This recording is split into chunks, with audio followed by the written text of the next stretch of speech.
Okay, it's 5:30, so I guess you don't need a coffee right now. Well, let's go for our panel. The panel is Innovating Together, Corporate Collaboration and Public-Private Partnerships. Here we have with us as speakers, on my left-hand side at the end, Paula Llobet, Conseller of Tourism, Innovation and Investment in Valencia, city of Valencia. Then we have Alberto Sanz, Director of Finance and Investor Relations at Invest in Spain, IFEX. That's it. So then we have Tomás Moreno, Head of Innovation Ecosystem at EDP in Lisbon. And then on my left-hand side, Rocío Castrillo, Head of Strategy and Entrepreneurship at ENISA.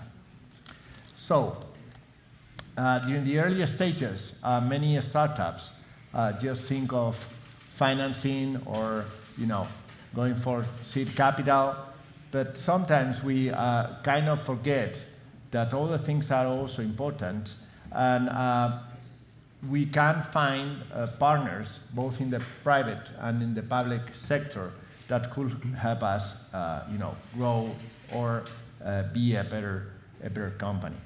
So, as we have a very, variety of panelists here, let's start going through all these options we do have, and they are providing. So let's start with Rocío. ENISA has made a name for itself in the entrepreneurial ecosystem after more than 4 decades of work, which is a lot. What has been the contribution and the way of strengthening entrepreneurship for your entity? Thank you very much for the question, and thank you very much, everyone, for being here, because I think it's time also to visit museums, and there seems to be a concept out there, so thank you very much for being here anyway. It's hot outside, so it's better here. Don't leave after saying that. Yeah. So thank you very much. ENISA is a public entity of the Ministry of Industry and Tourism. Maybe before me presenting the ENISA, let's make a very, very short survey. Who of you already knew ENISA before coming here? Only? Okay. I expected more. Yeah. But it's good you are So here then. Very, very good. Okay, ENISA is already 42 years old, being very focused on entrepreneurships, specifically funding innovative projects for entrepreneurs and for SMEs. Let's say, this is the main instrument for ENISA, but it's not only the instruments we have. It's the same for the needs. When we have the opportunity to talk to entrepreneurs, it's always funding is there, but it's not the only need entrepreneurs have. So in that sense, we have been evolving the number of instruments, the number of services we are providing. Also because of the new law of startups. I don't know if you are familiar. It was Spain had a new law at the end of 2022 with a range of instruments, services that should be provided by different public administrations to improve the ecosystem. So in that sense, we now at ENISA we certificate startups, which open the door to very interesting fiscal benefits. We have already certified more than 1,100 startups that are already certified. And we also participate for the Attraction for Talents. We evaluate projects from people who want to come to Spain to live. They can either move a project from other countries or come here to develop a new project in Spain. So they can get the visa, and also they can get a specific regime for taxes. I'll stop here because I know we are many in the table today. Thank you so much. Well, let's go with Alberto. IFEX works to foster the international profile of Spanish SMEs, startups, scale-ups. So could you give us some initial insight of your approach? Sure, thank you, Aser. I'm glad I'm here this afternoon. Yes, IFEX is also another public entity, and we are devoted to the internationalization of the Spanish companies. We are not specifically an entrepreneurship entity. We do, however, lots of things with entrepreneurs, startups, scale-ups, and so on. Our role is to bring ecosystems together, Spanish ecosystem with international markets, with all kind of actors. We work with startups, of course, scale-ups, unicorns. We work with venture capital, business angels. We work with authorities, regional authorities, and national authorities and national entities. We work with corporates, like in innovation programs, trying to bring together knowledge from outside to these innovation challenges they have. We work with accelerators. We work with events like South Summit. South Summit is itself an entity that is being internationalized. We've been with them in Brazil, and now they are doing things in Korea and so on. We have an extensive network of 100 offices abroad, and that's our most valuable asset, I would say, and it's open to all of you.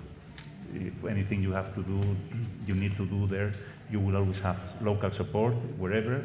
Latin America is well covered, for instance. Every country in Latin America has a commercial office, and many other places in the world. So please, if you need something in those countries, reach them.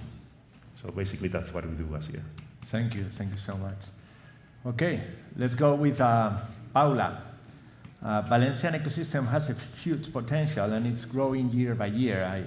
I would say personally that I think Valencia is maybe the best city. I mean, in terms of how this ecosystem is growing and the things you are, doing. Can you give us some examples of what are you doing, how you are helping the startups and so on, please? Yes, of course. Thank you very much for inviting us to participate. Well, in Valencia, we have a new city council from last summer.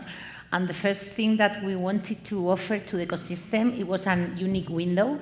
So what we made is we put together all the different departments that we have inside the city council, that normally were 4 different conciliars who were in charge of innovation.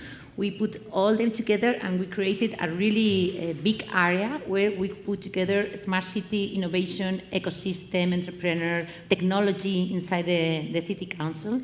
And it depends directly of the mayor of the city. So this gives it a really transversal importance. So we try to spread innovation in all the different areas of the city council. I mean, mobility, water, and whatever.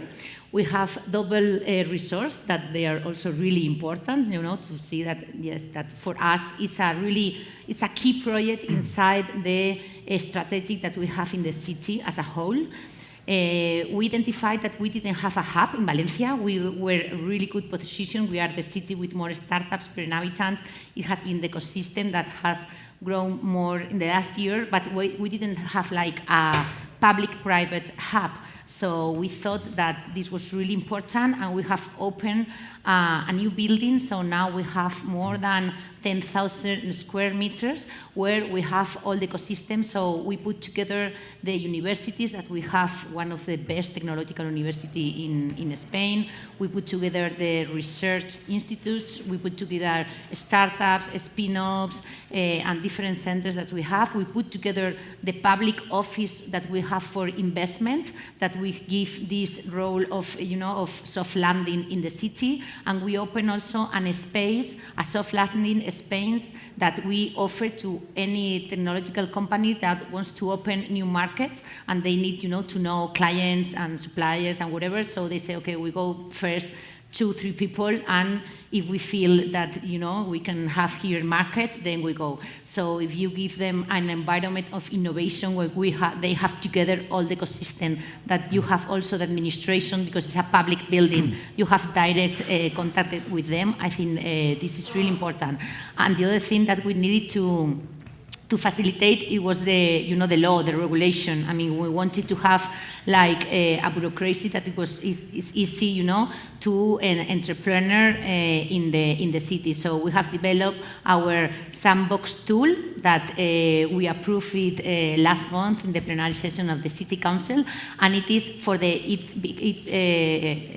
the whole city and all the different verticals. So I think that you know, it is going to cover a lot of the experimental, the pilots that the companies need to develop in a real environment. They will have it released in Valencia because they will have no bureaucracy, no taxes, a direct you know, way to introduce in the public infrastructures, in the streets, in an event, you know, really big events that we have in the city, and we want, you know, to have new cases of development of new services with the startups that we have and the different entities that we have in our ecosystem. So I think that is going to facilitate that we are like a living life, the whole city, where for us it's really important because we can also prove technology in the streets. I mean, it's not someone that presents you a project that is going to be really smart and is going to have a really good result, but they are going to make pilots there that we are going to measure. We are going to have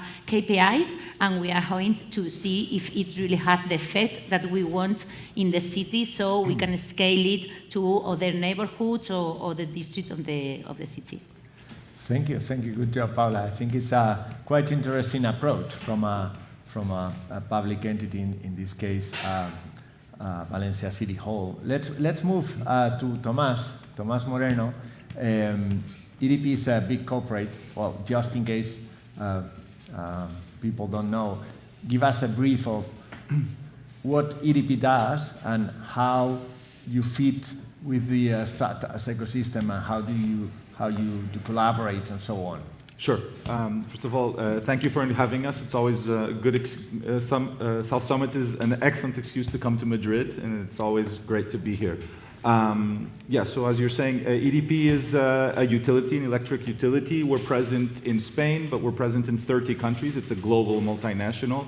It's the 4th largest wind producer in the world. It's vertically integrated, as I said, so we do generation, distribution, and retail, so we operate along the entire value chain. And we work with practically any entity that has to do with electricity across the whole world, as I was saying. How does this work with innovation? EDP has had a specific center of innovation for going on about 15 years now. And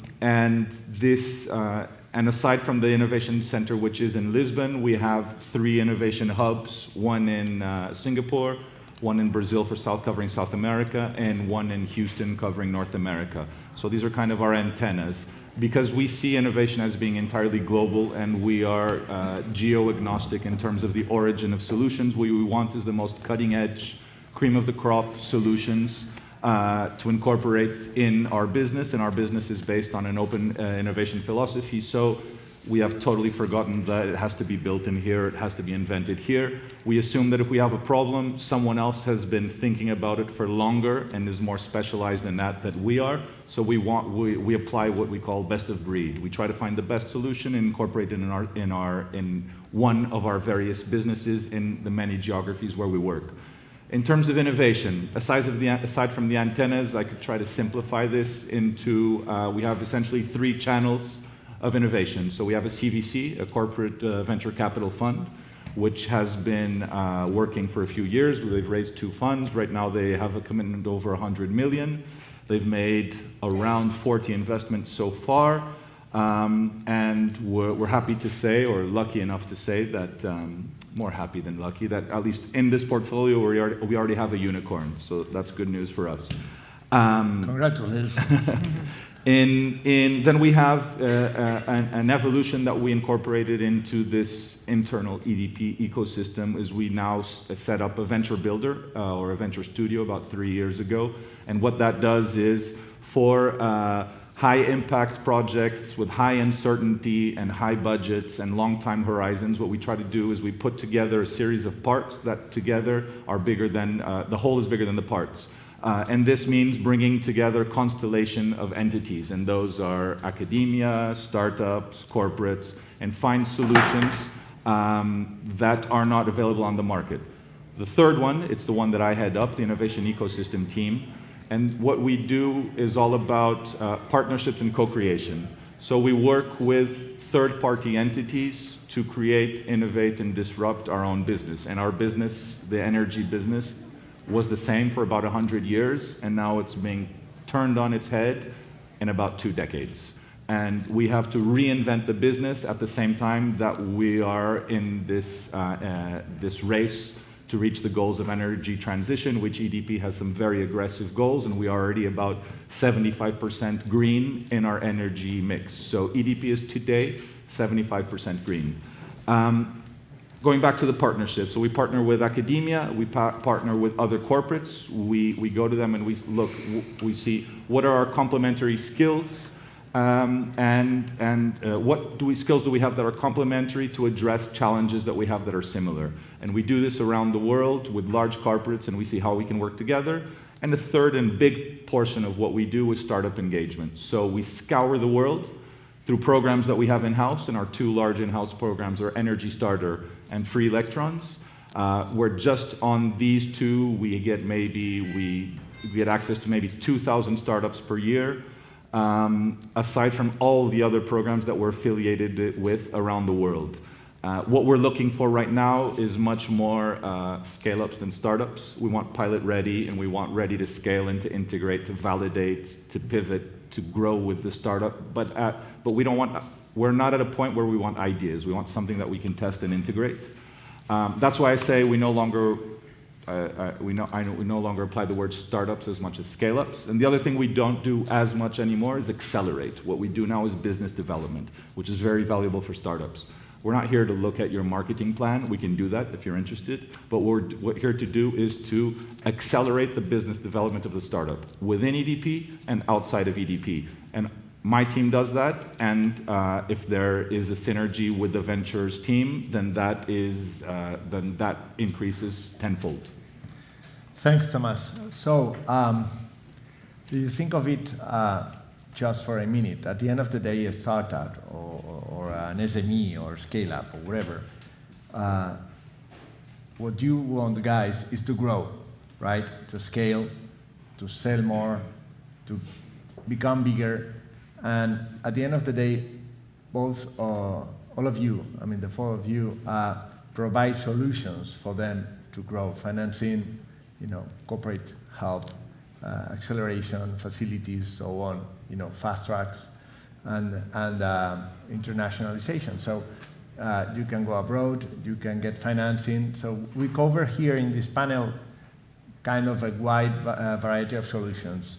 You mentioned, Rocío, the startups law. Could you bring us a little bit more on that? Yes, the startup law has been a critical moment, I will say, in the services that we provide to startups at ENISA. I will say that, or at least we like to say that ENISA is a reference institution for startups in Spain. We've been alive for 42 years, which is quite a success in public administration. We've been with the participative loans, the STAR instruments for ENISA for more than 30 years, which is very stable.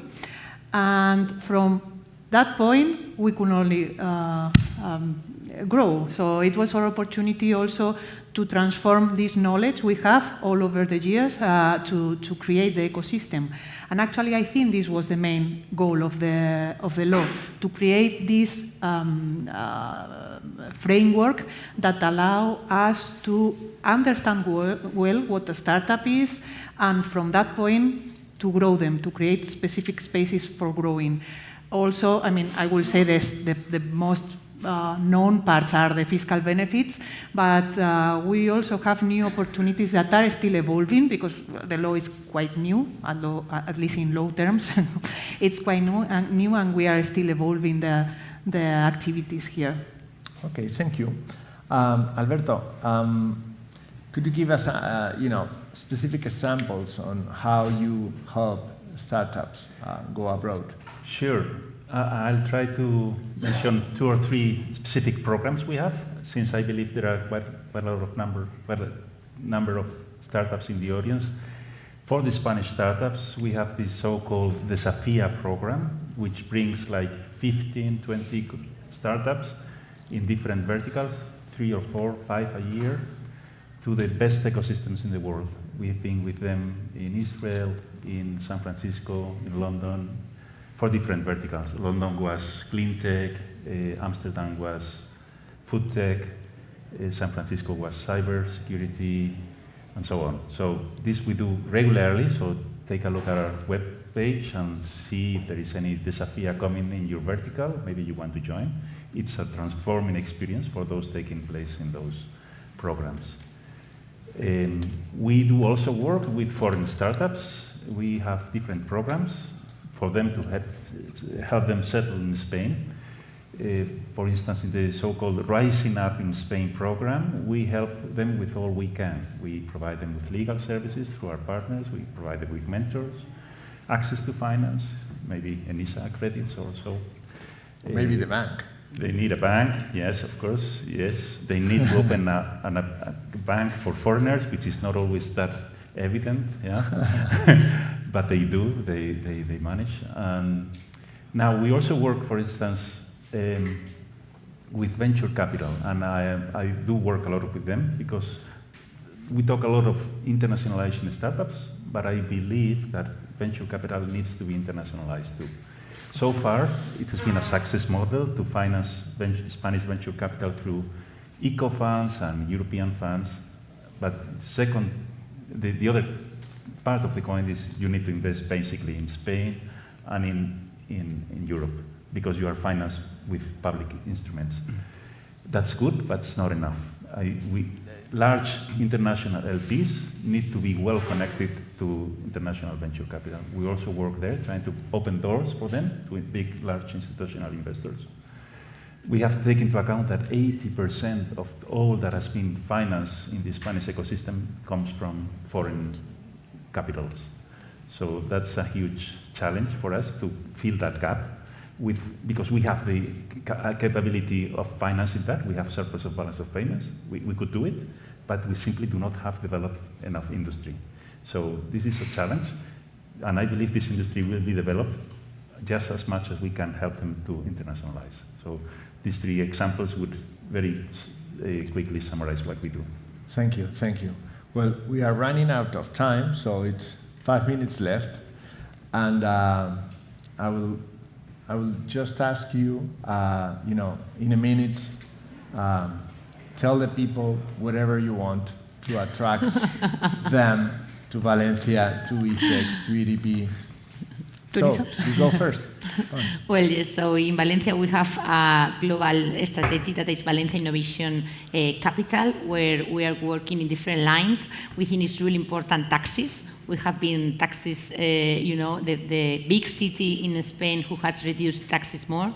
Bureaucracy, we are trying to have a really, a good answer to the companies that want to come to our city. So we just say what you need, we trust on them, and we have a service with the Valencia Investment Office that we can offer all these soft landing services, so you will have really easy to introduce in the city. We also are going to go one step forward. We are going to buy innovation. So we have a really important project in public innovation procurement that we have never done it before. So we want to be partner of this ecosystem, and we want to be one client more. And we are working in really important projects where we need, to have this important ecosystem in the city that can give answer to the challenges that we have in the city. We have the best ecosystem where we have this hub that we work all together. So it's really easy to introduce any startup, any company that comes from outside and want to know how Valencia works and what happens in Valencia. They have the way to go directly inside the ecosystem and to be in all the environment and, to have this contact with different sectors and different clients. We have the best accelerators. We are the city of the accelerators. We also have a lot of talent. We have, the best universities and a lot of programs that we try to train and to have, good CTOs that give an answer to the companies, that technological companies that now they need talent. So, we try to answer also to this, and they will have an entrepreneur administration that will be there, to help and to be there, to be a team and to be part also of this ecosystem that we want to promote, and we want to become the technological hub of the Mediterranean area. That's all in addition to beautiful weather and Mediterranean yes, Sea. that of course. On top of that. So thank you. Let's go with Tomás. Okay, quick pitch. It's hard to, it's a broad question, but okay, I'll try to reduce it down into the two programs that we mentioned that might be relevant to the startups in the room and in South Summit. Free Electrons and Energy Starter, two business development programs for startups and scale-ups in which EDP participates. Energy Starter is a full EDP-run program, as I said, global scouting, and the idea is the objective is to find and validate technologies and ultimately introduce them into the business unit. So we only get happy when you guys get a deal. Free Electrons is the same, so backtracking, Energy Starter is divided into 3 levels of our value chain. So one is renewables and hydrogen. So if you operate in those areas, that would be that track. The other one is distribution or grids of the future. If you operate in that area, that would be that track. And the third one is client solutions and mobility. And there's a lot of DER and decarbonization in there as well. The other one is Free Electrons, which EDP partnered with 7 other utilities to do a global program. So here, it's not only EDP, which is a big enough company, but we're joined with 6 others. So we have, from the point of view of utilities, pretty much the entire world is covered in terms of a footprint, a client footprint, and a place where you can test your solutions and then implement your solutions. It's an amazing business accelerator. We were just in Madrid last week, where we had our boot camp. EDP hosted in Madrid. We had 29 cutting-edge startups from all over the world, from Australia, Israel, US, etc. Obviously, Portugal and Spain were represented. And the idea there is to, by the end, so we're going to have another module in a couple months hosted by Hydro-Quebec in Canada, and the final will be hosted by E.ON in Hamburg in Germany. So as you see, it's an opportunity to really engage with multiple utilities. And what we promise you is that we're going to put the right people in the room. A lot of times the trouble that startups find with corporates is how do we navigate these big companies? How do we find our champion? How do we find the right person? That's our job. We have to bridge the startup with the utility. We have to bridge the language. Startups and utilities don't speak the same language, and they don't have the same sense of time. A startup wants to close the deal yesterday. A utility books a meeting so that they can book another meeting. And we try to bridge that. So Energy Starter, Free Electrons, if you operate in the energy sector, we'll probably want to hear about you. Okay, thank you, Tomás. Run out of time. 1 sentence. You go, Rocío. Okay. Why to go for ENISA's funding if you are in that position? We have almost 8,000 clients already in all this year, more than 1,300 millions all over the Spanish ecosystem. And out of, let's say we have in Spain 11 unicorns, 9 of them were clients of ENISA at early stages. So they cannot be wrong, I guess. Thank you. Alberto, one sentence. Thank you, Asier. Yes, I would just invite the audience to make use of the services of IFEX, especially of the 100 offices abroad. If you are thinking of Berlin, Helsinki, Latin America, US, Australia, wherever, there is someone there that understands your needs and might probably help you very much to accelerate your market introduction. So thank you everyone. Thank you everyone for coming here today. I will finally say that if you think you may need a bank, come to Santander, and if you think you don't, well, come anyway. So thanks all.